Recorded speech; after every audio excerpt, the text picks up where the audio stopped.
And do you ever touch on like legal ramifications of self-defense? Like, is that a discussion that happens in any of your classes? Yes, always, on a regular basis. Again, not necessarily a sit down, 45-minute discussion, but whenever we're teaching techniques and we talk about restraints on the ground, we'll talk about, we always find, Krav Maga in essence is a very aggressive style. The whole point is go in, go hard, do maximum damage with minimal effort, get out, go home safe. And we're true to that. If you're in a street-based confrontation, and you want that level of aggression, you want that moving in, getting into the to a close range, more effective striking. But we have to balance that with in Australia the term is excessive use of force. So we always talk about if someone is drug induced, and especially with ice, where we're sort of isolates or shuts off the central nervous system, people don't feel pain like you and I do. If you're in a position where you got a person in the clinch and you're throwing your knees, if you can feel body resistance and you can feel them resisting you, you've got to keep striking, because the last thing you want to do is stop, turn around, and now you're in a far worse situation.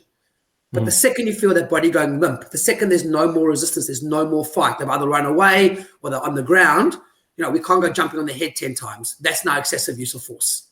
So we've got to find that balance between, we cannot afford to stop until the threat is over, but we can never be excessive either, and continue when the threat is over.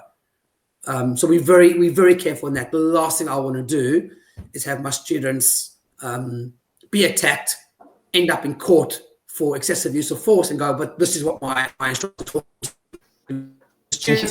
Yeah.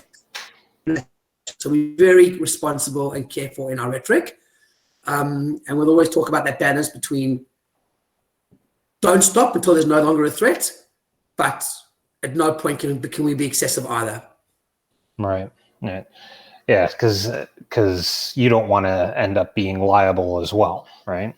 Correct. A lot of my students getting hurt because they, threw one punch and tried to run away, and the next thing the punch had no impact. So a lot of my students getting hurt or killed because they weren't forceful enough. I don't want them going to jail for being excessive, and we're very responsible. And there's no black or white. Every situation is different. Yeah. Because if I'm by myself, I'm fairly fit, I'm a decent runner, maybe I can throw in one kick, one punch, cause 3-second damage, and all I need is a 3-second time delay because I can get to safety quickly because I know that I can outrun my attacker. I've got 2 young boys at home. If the kids are with me, well then I'm not going to throw one punch and run away and leave my kids there. So now I need to cause a little bit more damage because I need more time to make that effective escape. Right. But every situation is different. And where is my safe point? Is my safe point 50 meters across the road? Or is my safe point 500 meters down the road, in which case I need more time to run? So, we try and give our students the tools to make the right and the good judgment calls depending on their situation. There's no black and white. Every situation is different. Male versus female. How fast can you run? How far is your safe point? How much time or distance do you need? How aggressive is your attacker? So the more we can educate them and give them this information, make good judgment calls, the best we are doing to put them in a situation to make a good call, if and when it's needed. Good.